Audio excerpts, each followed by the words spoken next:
I want to speak about Donald Trump's white supremacist ass along with his right wing constituency using propaganda like the death of that, white immigrant on that train by a black man to, the latest one. There was a black guy in NY State, who asked to charge his phone from an elderly couple, then gained access to that elderly couple's home and went in there and set it ablaze. And this is a bunch of nonsense, but they trying to magnify this, these situations and put the spotlight on them as a way to, bring these militarized troops inside the black community and further, subjugate and marginalize our people, which is a bunch of nonsense. My condolences goes out, truth be told, to all of the innocent people who lost their lives, because that's never, a good thing, but this is just being all done and orchestrated as a way to for them to go into the black community and further subjugate, harm and marginalize, our people, and I can't co-sign nor endorse that, you know what I mean? Because why the hell are they trying to, say this is the full totality of the black community, that it ain't filled with nothing but crime, violence, this, that, and the other, people dying senselessly every day, which is a bunch of nonsense. They just using that, angle as a way to go into the black community, like I said, and, further harm and target our people, and marginalize and suppress our people. You know what I mean? When things happen, one or two little incidents, don't speak to the magnitude of all black society. It don't speak to the magnitude of our whole lineage. You know what I mean? Because you got many brothers and sisters that's in the black community that's getting up every morning, going to work, taking care of their family. You know what I mean? And why the hell, when these white mass shooters go, into places and shoot them up left and right, why the hell ain't that used, as a way to, say that that speaks to the magnitude of their society and culture, and why ain't that used as a way to, send militarized troops into their community? It goes back to them double racialized standards that I always talk about that exist inside the so-called justice system between white people and black people. You know what I mean? Because we as a foundational black American collective, we don't co-sign or endorse, violence and crime. You know what I mean? And stop trying to dump that and put that, jacket and coat on us. You know what I mean? Because we ain't with that. Most foundational black Americans are decent, upstanding citizens that go to work every day and, make an honest buck and just out here to take care of their family and do the right thing. You know what I mean? And you know, why it's wrong that those people got unalived. I don't co-sign or endorse that. Like I said, my condolences goes out to their friends and family. Because that's never a good thing. But these crimes are a little too perfect. With the environment that's going on right now. A black man, stabbing up a white girl on a train. Just conveniently stabbing her up. You know what I mean? To a black guy asking to charge his phone from an elderly couple, then going in there and setting that house ablaze. That's just a little too convenient, with the political atmosphere. It seems a little staged or orchestrated, if you ask me. You know what I mean? But, I'm not, covering or making no excuses by no means, because um, these things, that they're trying to put out here that happen, they want to say that it happens in large numbers. It happens in such small numbers, truth be told. But what the right wing, was trying to do is use propaganda and blow this thing up and say that, things like the events that I just talked about speak to the magnitude of all black society, which it don't, you know what I mean? Now they shouldn't, truth be told, happen, and occur in any way, shape, form, and fashion. So I ain't making no excuses, but this don't speak to the magnitude of all black society because you got many brothers and sisters that decent, hardworking citizens, you know what I mean, and just trying to do the right thing. You know what I mean? And what Trump and his right wing white supremacist constituencies trying to do is just amplify things and blow it up to say that this speaks to the magnitude of all black society. So they got an excuse to go into the black community and further suppress and, marginalize our people, which I don't co-sign or endorse, in no way, shape, or form. So I got the audio and the video of Trump, dog whistling, trying to put a super predator jacket on the black community, that we demon since birth, and just rotten seeds and this, that, and the other, using this propaganda, white supremacist dog whistles, whistling to his white supremacist constituency. And we're going to walk through and talk about this thing how we normally do, family. Fair use. Yeah, Sandra, good to be with you for another hour. Caroline Leavitt went on to say that cashless bail is a, quote, failed experiment. And then we all heard it. She took the media to task, essentially saying they refused to cover the story because it didn't fit their, quote, preferred narrative, and said the media had a whole lot of ink to spill when it came to Daniel Penny and his arrest on that New York City subway. So she felt this case was not in the national spotlight enough. But Sandra, now I understand. What the hell you mean this case ain't in the national spotlight enough? They running it, left and right as to put a negative stigma over the entirety of the black community. And I can't let that rock, you know what I mean? Because, things like this happen in such small numbers. They don't even happen like that. You know what I'm saying? But, I ain't making no excuse for it, but what the right wing white supremacist constituency, Donald Trump included, is trying to do is take this little small uh, one or two incidents and blow them up and magnify them in the eyes of the public, to have an excuse to go into the black community. And we can't co-sign or endorse this.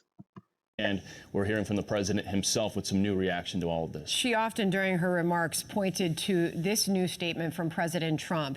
He posted it to his X account. It's in chunks. It airs in total 2 minutes and 18 seconds.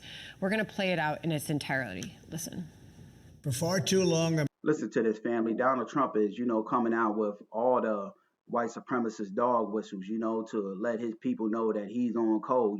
This is a bunch of nonsense. Americans have been forced to put up with Democrat-run cities that set loose savage, bloodthirsty criminals to prey on innocent people, really very, very innocent people. In every place, they control radical left judges, politicians, and activists, and they've adopted a policy of catch and release for thugs and killers.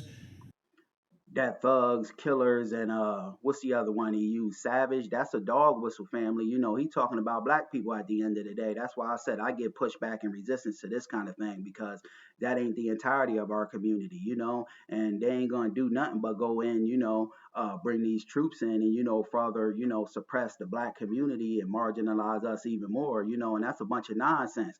They ain't gonna be doing nothing but, stopping, frisking, and harassing, decent, hardworking, FBA brothers and sisters. So, I must get pushback and resistance to this kind of nonsense. In Charlotte, North Carolina, we saw the results of these policies when a 23-year-old woman who came here from Ukraine met her bloody end on a public train. And here's a picture of it. This is the picture of it. He ain't doing nothing but showing that picture, so it stays ingrained in the white supremacist mindset, so they got further, justification in the white supremacist mind to go into the black community and subjugate and marginalize our people. This is a picture of the woman, a beautiful young girl that never had problems in life, with a magnificent future in this country. And now she's dead. She was slaughtered by a deranged monster who was roaming free after 14 prior arrests. We cannot allow a depraved criminal element of violent repeat offenders to continue spreading destruction and death throughout our country. We have to respond with force and strength. We have to be vicious just like they are. It's the only thing they understand. 24 of the top 25 most dangerous. See, the only thing they understand, this is just, he's trying to put out there that black folks are inherently violent coming out of the womb, and, that trying to demonize us and put a negative stigma over black society. We must get pushback and resistance to this kind of thing, because Donald Trump is using all, the white supremacist talking points, truth be told. Dangerous cities in America are run by Democrat mayors. 50 people were murdered in Chicago in recent weeks, with hundreds being shot. And it's time to stop this. And truth be told, with the whole Chicago thing, I think that they inflating them numbers as an excuse to go in there, to Chicago and these black cities like Baltimore, and like I said, suppress and marginalize our people. Madness. The people of our country need to insist on protection, safety, law, and order. We have proven that it can be done because we did it right here in D.C., in District of Columbia. And the talking point that Donald Trump tends to use is that they went into D.C. and cleaned up the streets, and cleaning up the streets to white supremacists like Donald Trump and his constituency is going in there and, and targeting, innocent, upstanding, black folks, hardworking black folks. And that's a bunch of nonsense. Columbia, the capital of America, was a bloodthirsty, horrible, dangerous place, one of the worst. And now it's a crime-free city, and we're going to keep it that way. It can be done. It can happen fast. All we want is, please, Mr. President, we need help. Chicago needs help. Other cities needs help. We'll do what has to be done. Because ain't no telling when Trump gets out of office, these militarized troops could stay around, in these damn communities, so we must get pushback and resistance to this kind of thing. Done, because we're going to make America safe again, and that includes our big cities. We're going to make those cities safe. Thank you. Hey, and I don't see him sending these militarized troops out there to, these white places, where they got these white mass shooters running around all willy-nilly, killing up people, left and right. And another thing, in closing, family, I'm tired of seeing, black folks, the Sambo class, getting out here and co-signing these militarized troops coming into the black community. That's a bunch of nonsense, and that's being done by coons and Sambos, because we got problems in the black community, like every other group of people in community got problems. But we got to get together, as the black collective, and figure out ways to bring more financial things to the community, such as jobs, resources, and put our dollar together, and don't be setting up regurgitating white supremacist talking points, because that ain't it. White supremacists look to, when they see a Sambo talking, and see they want these militarized, they even saying that they want these militarized troops to come in. And no, we don't. You know what I mean? Them Sambos and them coons don't speak for the entirety of black society, and if we want change done, because we got problems, like I said, like every other group does, but real change got to be done in a controlled environment, where we bouncing around ideas and bringing things into fruition, and that controlled environment must consist of nothing but us, foundational black Americans, people of the real black grassroots.